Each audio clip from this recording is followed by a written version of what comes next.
नमस्कार दोस्तों, आप सभी का स्वागत है आपके YouTube चैनल मैथ मंत्र स्टडी में। दोस्तों, मैं हूं राहुल सिंह। आज एसएससी जीडी और बिहार एसएससी के लिए कुछ महत्वपूर्ण प्रश्न जो हर बार परीक्षा में रिपीट करता है, इसलिए ये 5 प्रश्न देखना जरूरी है। जो बच्चे एसएससी जीडी की तैयारी कर रहे हैं या बिहार एसएससी के लिए, तो एक बार ये वीडियो जरूर देखें और उम्मीद है कि आपको समझ में आएगा। आइए देखते हैं। जैसे पहला प्रश्न है कि 8 के प्रथम 4 अपवर्तियों का औसत क्या है। तो सबसे पहले कि अपवर्त्य का अर्थ क्या होता है।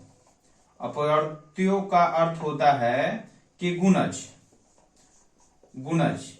जब भी इस टाइप के प्रश्न है, अपवर्त्य का है चाहे गुणज का है, तो आप समझ लीजिए कि 8 की ये पहाड़े में जो आता है उसको कहते हैं अपवर्त्य।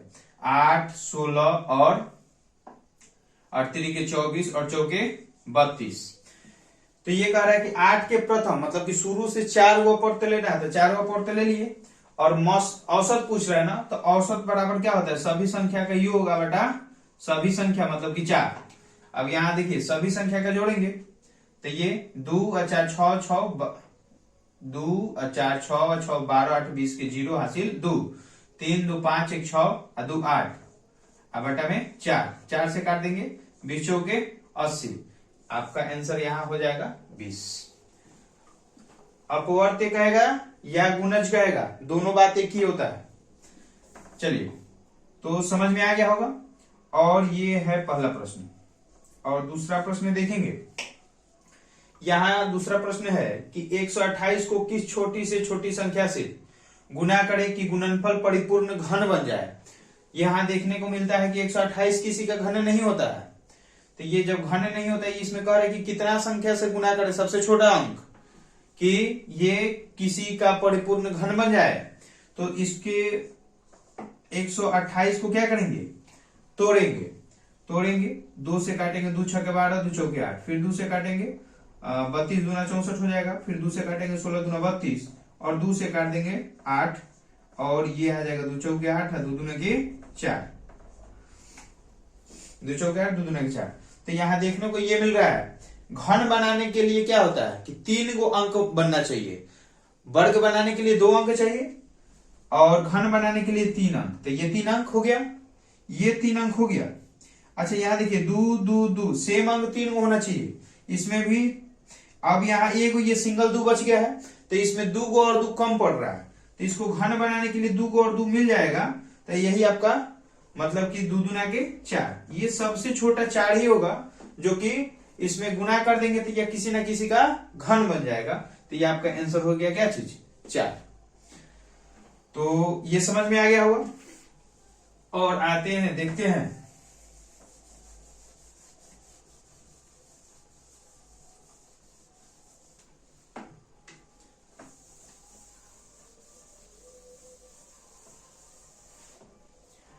तीसरा प्रश्न। ये है तीसरा प्रश्न बहुत पूछता है अभी के सवाल में।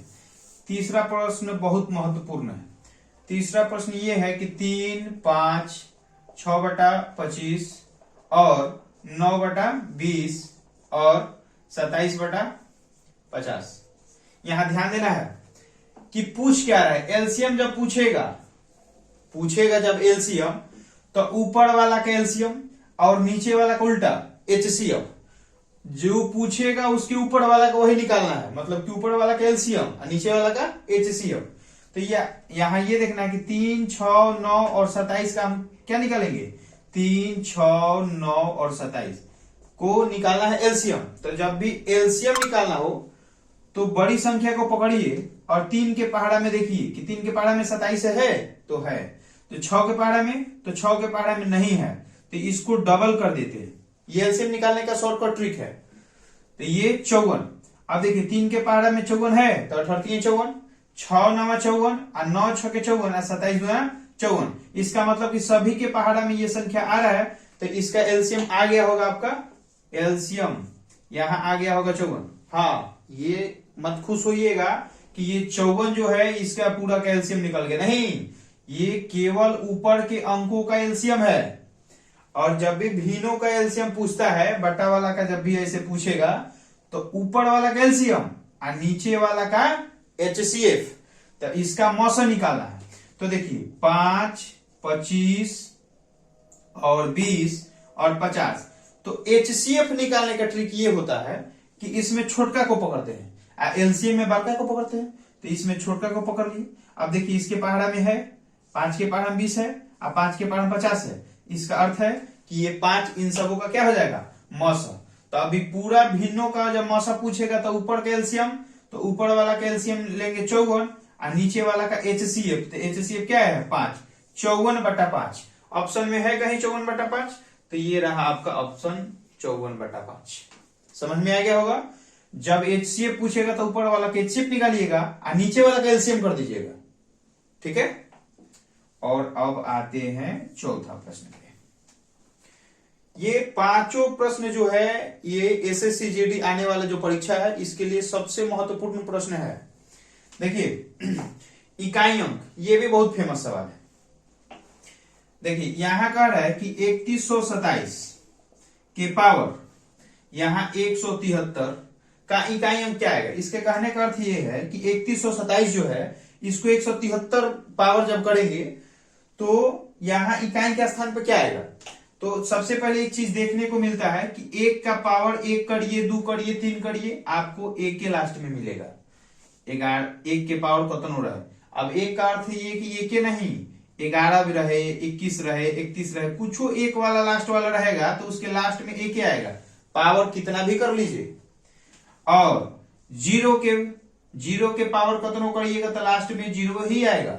और 5 वाला का भी 5 आता है और 6 वाला का भी 6 ही आता है। इसका अर्थ यह है कि 0, 1, 5, 6 इसका नो चेंज होता है।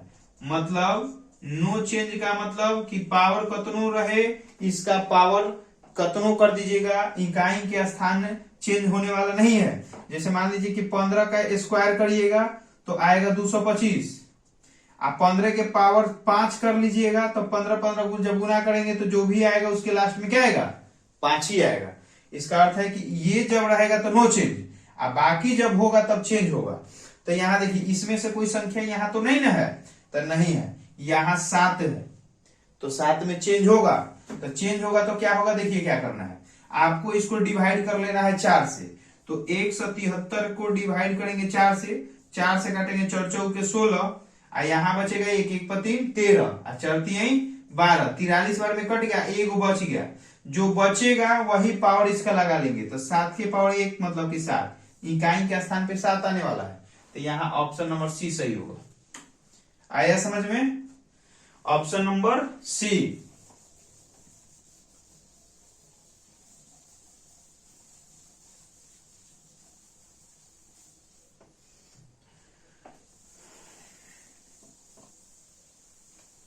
चलिए इकाई अंक का एक और प्रश्न है, उसको भी देखते हैं। जैसे यहां कह रहा है कि 143 के पावर 143 और माइनस 142 के पावर 143। तो यहां भी वही काम करेंगे। देखिए यहां बताए थे ना कि 0, 1, 5, 6 नो चेंज। ये नो चेंज होता है, मतलब कि इसमें चेंज होने वाला नहीं है। तो यहां देखेंगे 3 है, इसमें से कोई संख्या नहीं है तो इसका यानी चेंज होगा। तो इसका पावर जो है 143 को 4 से डिवाइड कर लेंगे और इसको काटेंगे, 4 3 12, यहाँ 2 बचेगा, 2 पर 3 23, 4 5 20, बच जाएगा 3 हासिल। तो 3 बच गया, इसका मतलब कि 3 के पावर 3 रखना है, ठीक है। इसमें भी वही करेंगे, तो इसमें भी 4 से डिवाइड करेंगे तो 3 शेष बच जाएगा। और जब 3 शेष बचेगा तो 2 के पावर क्यू कर लेना है। अब देखिए 3 के पावर क्यू करिएगा तो 27 और 2 के पावर क्यू करेंगे तो 8। 27 में से 8 घटाएंगे आएगा 19। तो इकाई के स्थान पर क्या आएगा 9। आपका जवाब रहा ये। तो ये 5 प्रश्न है जो कि हमेशा पूछता है, इस टाइप से प्रश्न रिपीट करते हैं। और उम्मीद है कि आप लोगों की ये बातें समझ में आ गई होगी। और हर दिन एक नया वीडियो मिलेगा। जब तक एसएससी का एग्जाम खत्म नहीं हो जाता है तब तक आपको हर दिन 2 4 5 मुख्य प्रश्न मिलेंगे देखने को। वीडियो में लगातार बने रहिएगा और चैनल पे नए होंगे तो सब्सक्राइब कीजिए और कमेंट कीजिए। बाकी जाते जाते बोलेंगे जय हिंद, धन्यवाद।